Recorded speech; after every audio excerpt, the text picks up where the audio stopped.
Hi, I'm Mara Webster with In Creative Company, and today I'm thrilled to be talking about the documentary Sugarcane. I'm joined today by director and cinematographer Emily Kassie and director Julian Brave NoiseCat. And I wanted to start by talking about the genesis of telling this particular story because, Emily, I believe you originally came to Julian with the idea of creating a film around this subject matter after hearing about the number of unmarked graves that had been found through news stories at the time at mission schools. And I was interested in how the two of you ended up honing in very specifically on St. Joseph's mission and the community around it. Absolutely. So, for me, I'm an investigative journalist and documentary filmmaker. I grew up in a community of Holocaust survivors and their descendants, and that really framed my understanding of the world. I spent a career looking at persecuted peoples and human rights abuses everywhere from Afghanistan to Niger. And yet I had never done anything on my own country and the horrors that it perpetrated against its first peoples. I'm born and raised in Canada. And of course, there were 139 schools in Canada, 417 in the United States, and last one closed in 1997, and I knew nothing about them. So as you mentioned, when the news broke, I reached out to Julian, and that's because Jules and I had worked our first reporting jobs together a decade earlier. We were randomly assigned the desks next to each other by happenstance or maybe something else, and became good friends in the years since. Julian had gone on to become this incredible, writer and thinker and journalist focusing on Indigenous life in North America. And so he felt like a natural collaborator for a story like this when that news came out. Understandably, Julian said he needed to think about it. And in the meantime, I went looking for a nation that said they were going to do a search because it seemed clear to me that you would want to follow a search from its onset. And I came across this one article on the internet from the Williams Lake Tribune about Chief Willie Sellers and the Williams Lake First Nation about to start a search at a school called St. Joseph's Mission. And I wrote Chief Sellers an email that same day, just out of the cold, and he called me that exact afternoon. And he said to me, the creator has always had great timing. Just yesterday, our council said that we need someone to document our search. So I spoke to council and I got my gear together. And 2 weeks later, I was ready to go to Williams Lake. And well, that's when I heard back from Julian. And when I called him back and told her, hey, about that documentary, I think I'd be open to collaborating with you. That's when she told me that she'd identified this First Nation that was leading the search and that search was unfolding at St. Joseph's Mission near Williams Lake, British Columbia. And when she said that, as you might imagine, I was just floored because, of course, that's the school that my family was sent to and where my father was born. So out of 139 Indian residential schools in Canada, M happened to choose the one school that my family was taken away to and where my father's life began without even realizing that that's what she had done. Yeah, I mean, I love that the two of you have such a history together in terms of how you first met, but also with that background in investigative journalism, it really lends itself to a story like this. And I wanted to ask about the way in which that framed your approach in telling this story, because you've got twofold that you both as filmmakers are investigating the story that you're uncovering and telling, and at the same time, you're talking to an entire community that's investigating their own past at the same time. Yeah, I mean, it was really interesting because at first, I was really thinking about the journalistic truth, and it became so clear to both Julian and I very quickly that this film had to be about not just the journalistic truth, but the emotional truth of what it was to live through this moment, that this wasn't just a story of excavating the past, but the present, because the consequences of these schools are so real for Indigenous people today.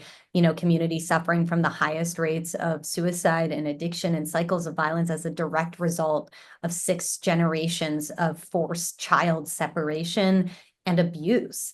And so that became clear to us off the bat. And what we didn't know is that, I had kind of started off helping Charlene Bellew, who was leading with Whitney Spearing the investigation at St. Joseph's Mission.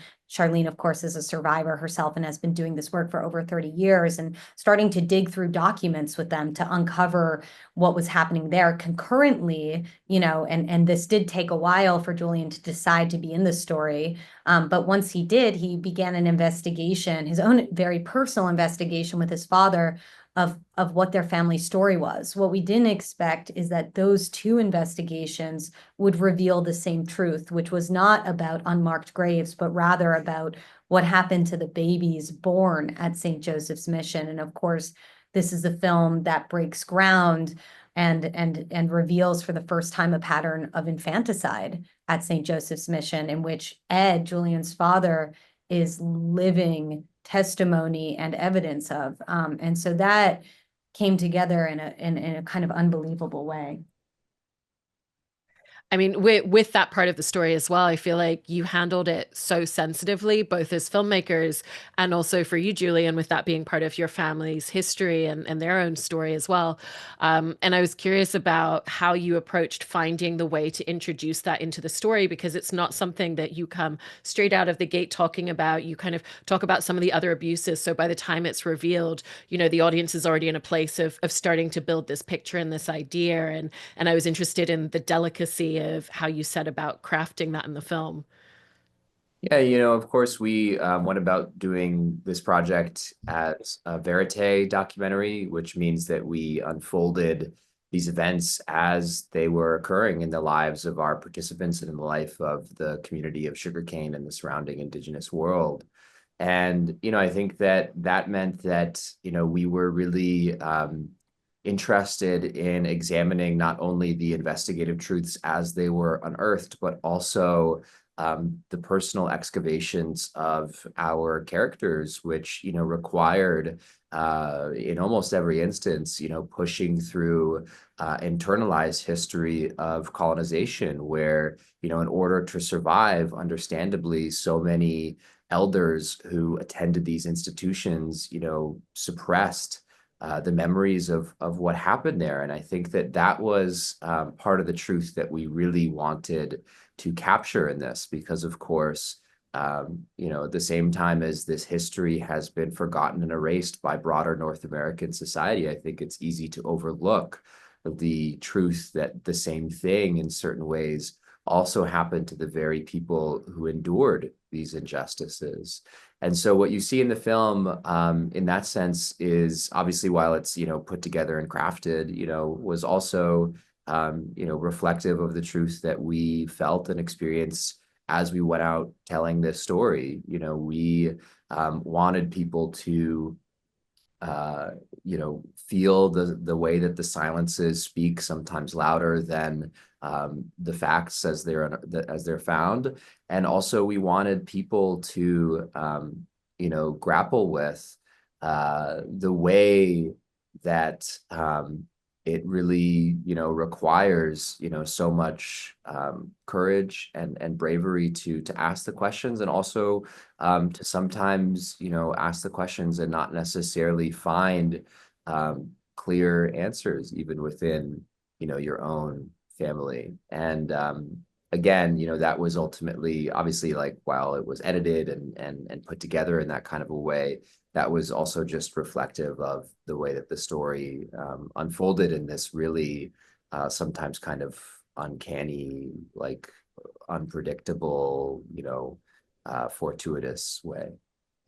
And with you bringing up the questions and the way that you were approaching asking them, it sounds like that kind of adapted and changed a little bit from the initial idea, in terms of doing more of a sit-down interview with Rick early in filming, and then kind of realizing maybe this isn't the right way to go about it. And I kind of love that you're going into people's homes and you're kind of in spaces that people feel the most comfortable to talk about whatever level they feel comfortable revealing.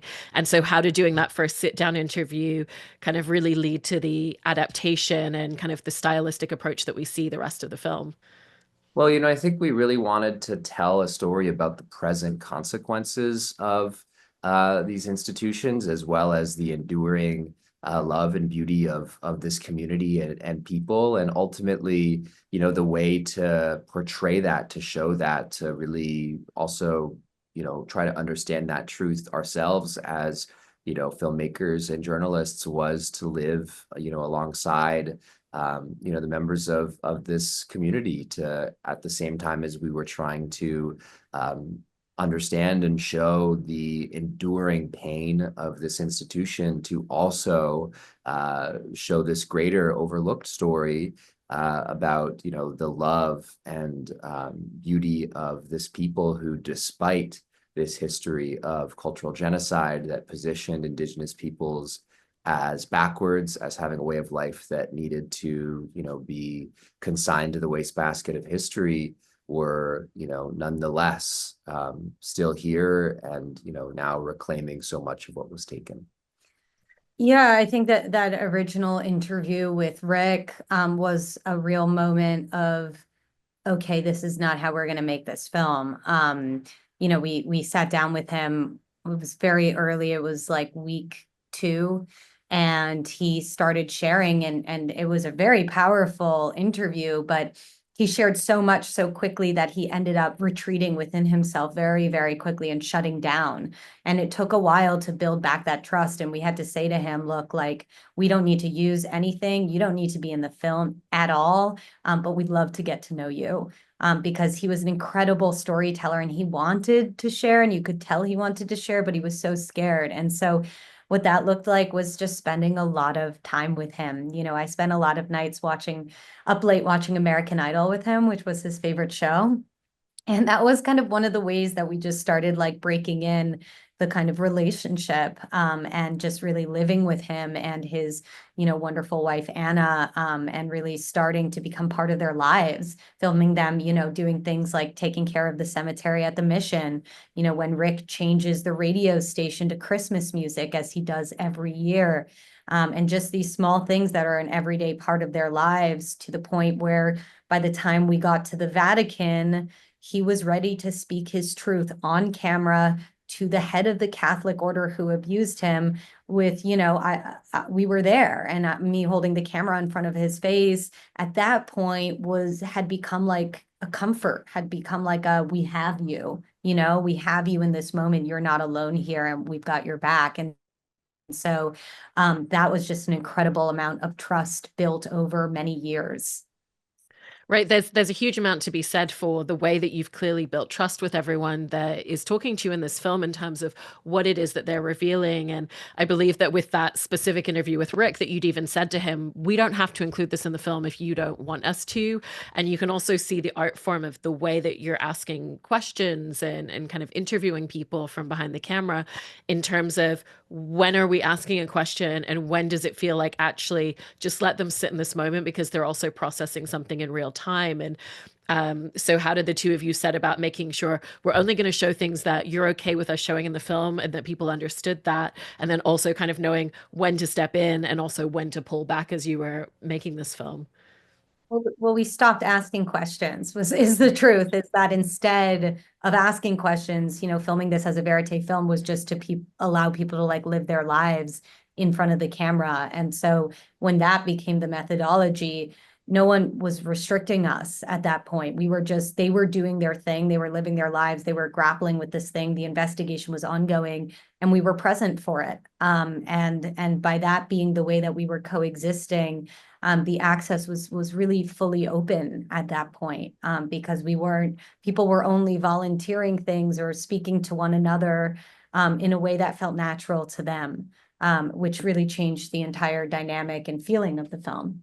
Yeah, and I would just add that, I think that there were a few factors that, set us up to have that kind of intimacy in the story. Firstly, the Williams Lake First Nation wanted their investigation to be documented from the outset, which, is a very brave thing to choose, and trusting thing to choose to do, especially, from a people who have been misrepresented in film for so long. And we could have never told this story the way that we did without their enthusiastic consent. I would say that, obviously having, someone who's from the community in one of the directing roles obviously helped us in lots of places where, we walk into a room or whatever. But, also like the way that Em and Chris, really just won over the hearts of so many people in this community just by showing up and being present and being themselves, with their big hearts, was a huge, part of this. I think people understood ultimately that this was not extractive story that we were trying to tell, that this was a story where the camera could be an empowering thing that would portray, people as worthy of epic and cinematic storytelling that would directly refute the history of this institution and what we've endured. And I think that people really understood that, and we are incredibly grateful that they continue to celebrate and support the film to this day. I mean, it's such a gift. Yeah, which feels like that must be the most important aspect when you're making a film like this, is you're making it for them more than external audiences. Well, I think it was for both. I think we set out on a mission, first and foremost to follow something very important happening, to make art out of it.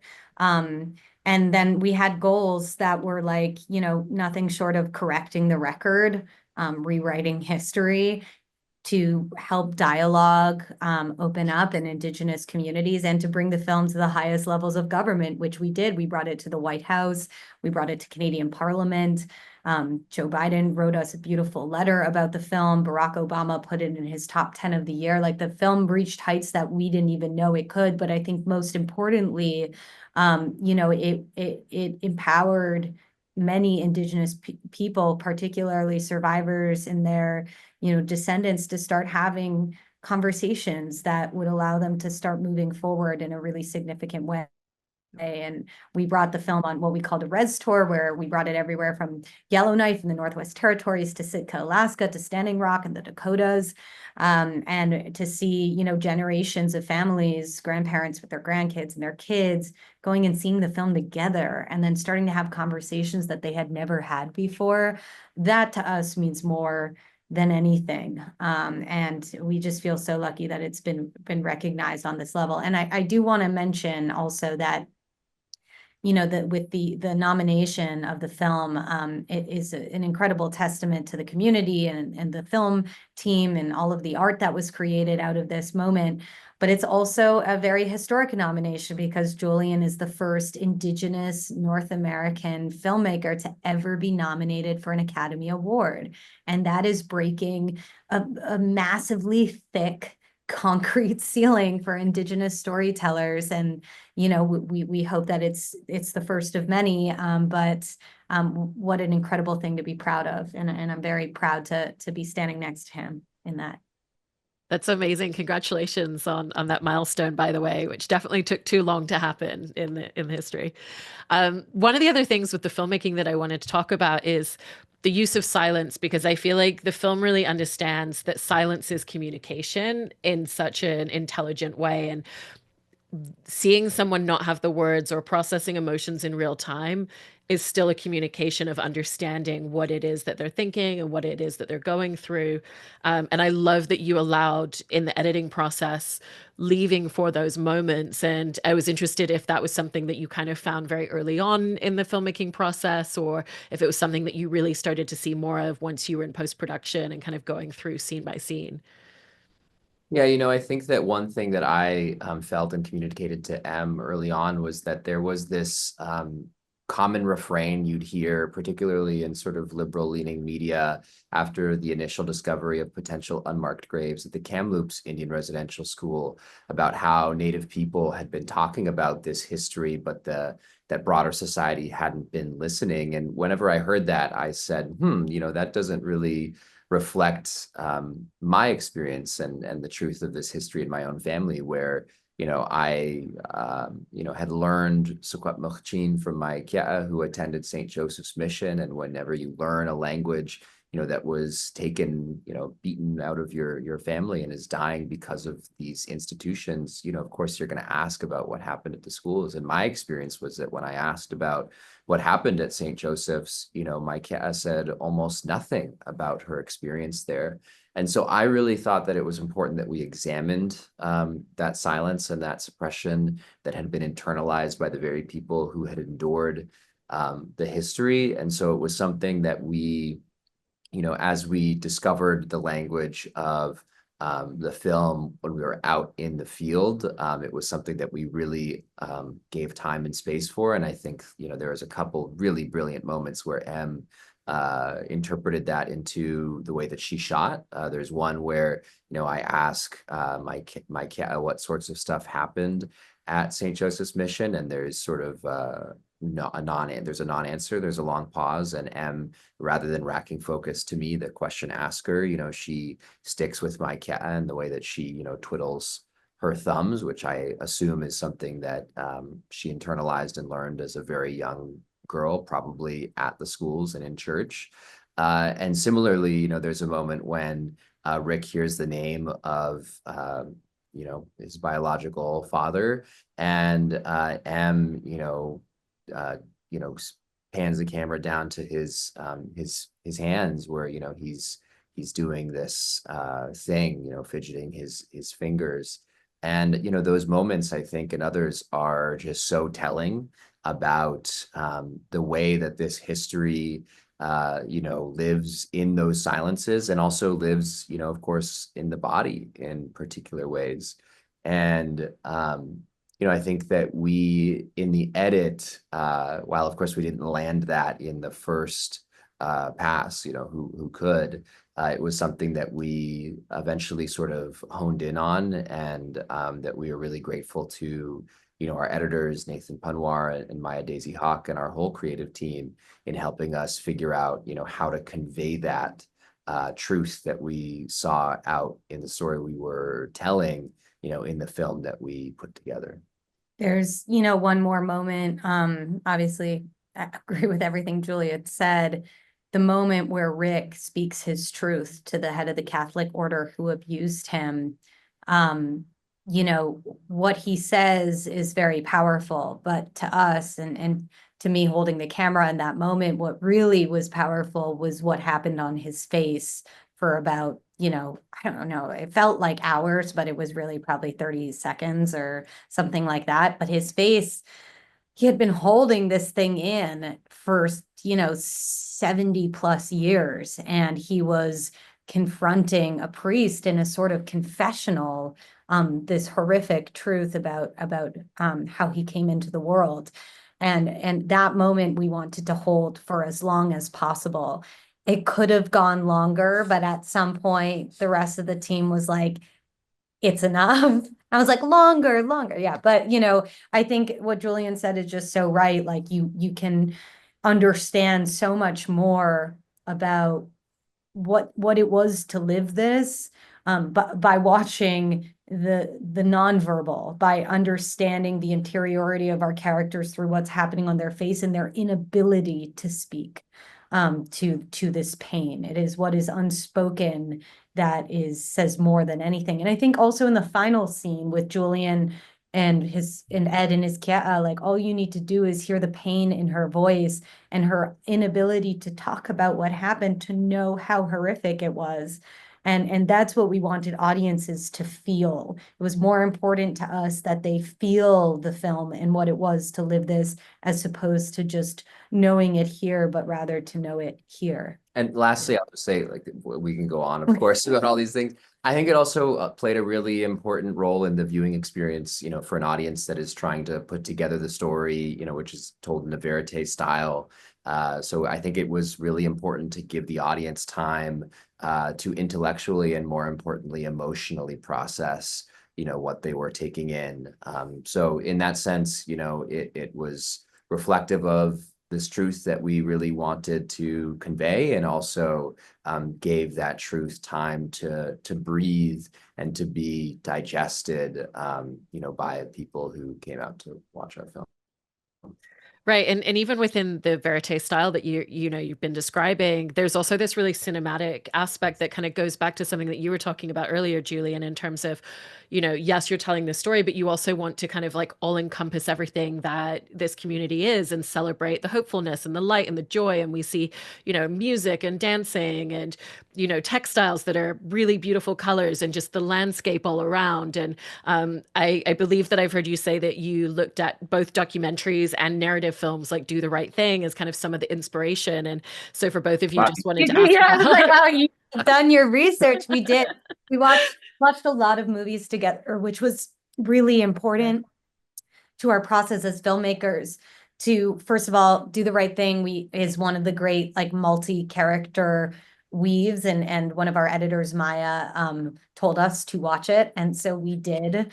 And we also wanted to be in conversation with Indigenous filmmakers, and so we bonded over our shared love for Taika Waititi's Hunt for the Wilder People and Boy, and we also watched Powwow Highway and Smoke Signals and Rabbit Proof Fence, and so many more, that we wanted the film to be in a cinematic language and conversation with. We wanted to watch all the powwow scenes we possibly could and then decide how we wanted to do our powwow scene. And so, yeah, really appreciate that you noticed that. Yeah, I think that, we understood that this was going to be, a work and a document, not just of this school, but even more so of this people and this community. Of course, it's named after the community, Sugarcane. And, that meant that we had a responsibility to also convey, the life of the people who survived this institution, and also to try to answer the question of like how and why, we have survived. And I think that has so much to do with a beautiful way of being together in family and community, despite, 150 years, 6 generations of government policy to destroy those very things. And also to, allow people to see the land, which remains, despite a history of extraction and scarring from now climate change and wildfires, remains incredibly majestic and beautiful. And so those were things that we, also really felt a need to depict in that kind of a way. And there are parts of it that we really wish we could have included that we Yeah. unfortunately couldn't get in. But yeah, I will also say that there was like a genre thing that we wanted to do. Like there were a lot of genres that we were like, we have a lot of ideas between the two of us. And there were a lot of genres we wanted to be in conversation with. We wanted this to be a sort of reverse Western, a stranger comes to town, but in the end, it's the Indians, not the cowboys, who prevail. We also, there's like a horror aspect of this. There's a true crime aspect that we wanted to subvert in a way, but also be in conversation with. There's also like a buddy stoner comedy happening in this film where Julian's dad is smoking pot the whole time. And, there's a lot of humor in that as well. And I would argue, being a big, not so closeted musical theater fan, this film is also kind of a musical. I mean, there's singing and there's dancing and there's performance in it. And I think that is one of the things that's really original about our film, is that we really thoughtfully, through verite filmmaking, brought in all of these genres as well. Yeah. In the hope that, it'll endure and become a touchstone for future films that also have scenes with sweats and scenes of people dip netting for salmon on the river and all these things that you rarely, if ever, see in film. We hope, of course, that our film is something that people watch years from now, and reference and study, and that future filmmakers are in conversation with them. I love that. And you've both done such a wonderful job in how you've kind of crafted and told this story. So congratulations on the Oscar nomination, and thank you so much. Thank you. Jem, thank you so much.